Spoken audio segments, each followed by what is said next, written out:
Okay, welcome back to our fourth video in the Microsoft Flight Simulator Flight School training, and we're gonna be doing the two trainings here, power settings and street and level.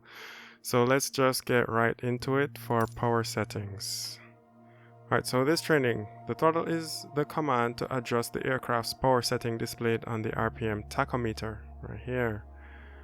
In this exercise, you will maintain the same cruise attitude and reduce and increase the RPM to see the effect of the power change on the airspeed of the on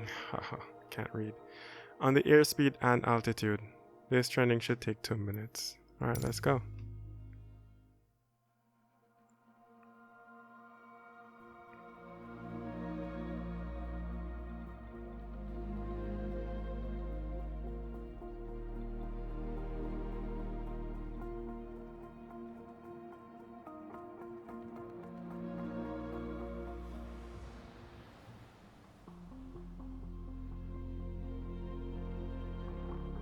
All right. Let's talk about the throttle. If you have the need for speed, then the throttle's for you. Full control over the power output of the engine. In the Cessna 152, that relates directly to the RPM displayed on the tachometer. Pull back on the throttle to reduce RPM to 1800.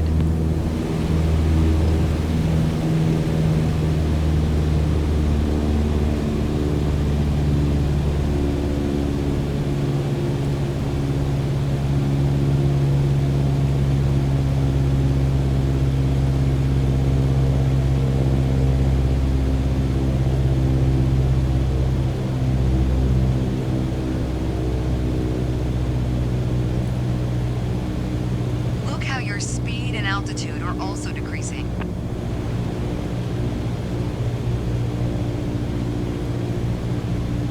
Excellent.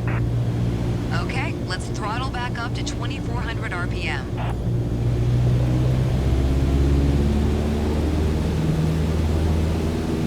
Your speed is increasing now. As long as you maintain the same attitude, your altitude will keep climbing as well.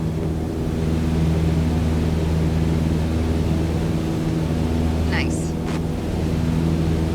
That was excellent. With piston planes like this Cessna, it's common to have power targets defined in RPM.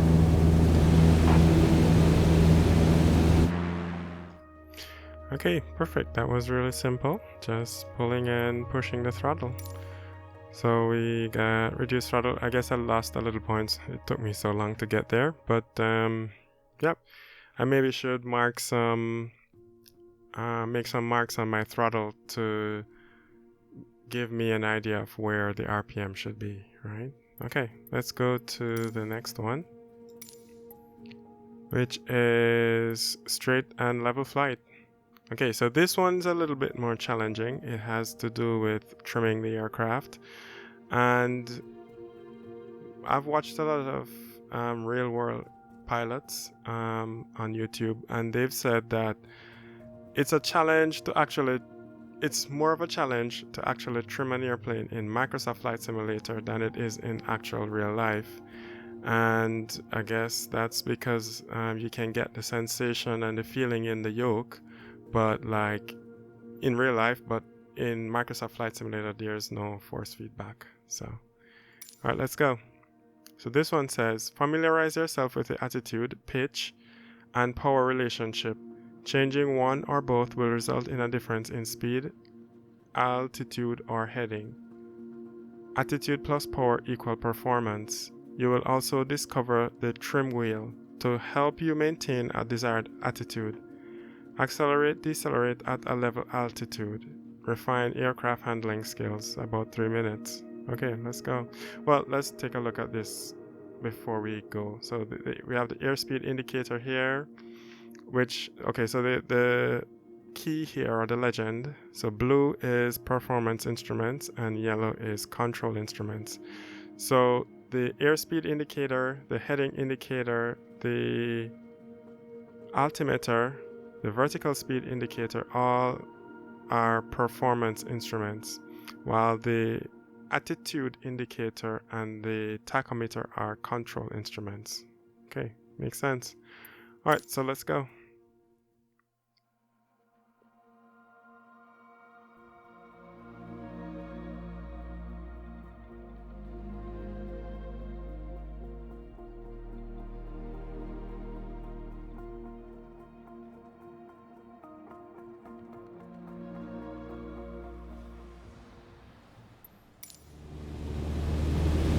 In this lesson, let's take a look at the relationship between attitudes and power settings. Attitude plus power equals performance. We are currently at 5,500 feet in a cruise attitude. The aircraft's nose is positioned under the horizon and cruise power is at 2,300 RPM.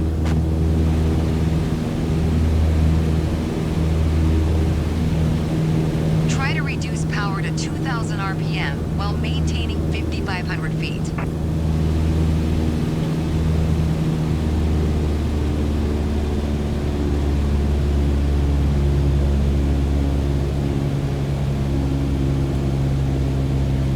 Great.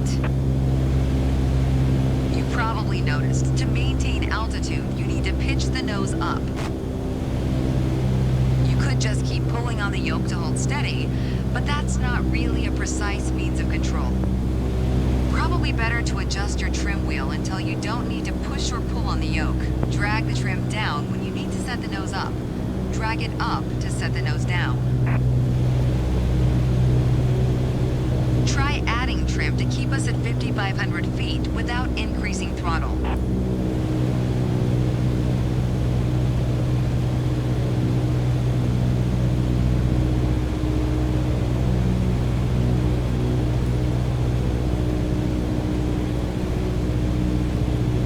Nice.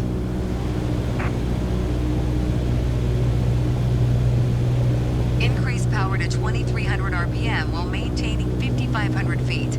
Get us back to a cruise attitude.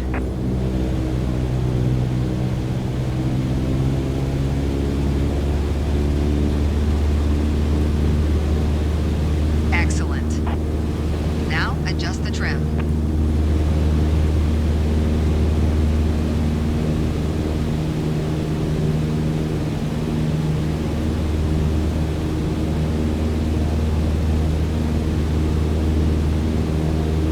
Trim the aircraft to maintain 5,500 feet.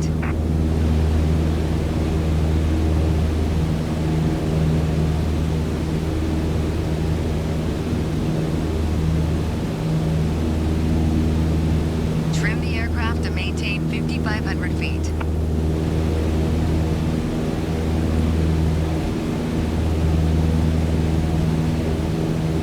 All right. Wow, great job. The way I was taught, when you adjust the trim, you make course changes at first to remove pressure on the yoke. Then small adjustments to find the perfect setting to keep your desired attitude. If you feel your pitch slipping and need to get back to the proper attitude, don't worry. Just pull on the yoke, then dial in the right trim. That's the key to straight and level flight. Okay, perfect. So, yeah, what she said there in the last segment can really help.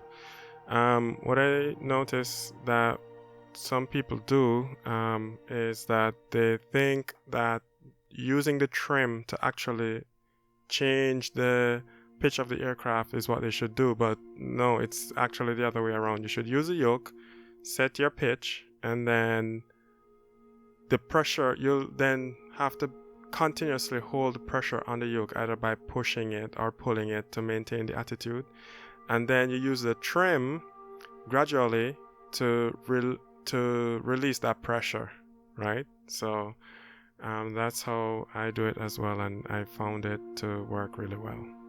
A while ago, it kept asking me to trim because I was trying to use the trim wheel on my Bravo throttle quadrant, but it seems like the up trim may have been set to something different, so I'm gonna check that out in the settings. So let's look at what we did here. Okay, so reduce power and maintain altitude. Good, 14 out of 15. Trim the aircraft, 32 out of 35. And increase power and maintain altitude, 13 out of 15. Okay, yep, that looks good. And trim the aircraft, 33 out of 35. Okay, so we got an A. Perfect. So that wraps up this video, and we're gonna see you again in the next one. Thank you for watching. Bye.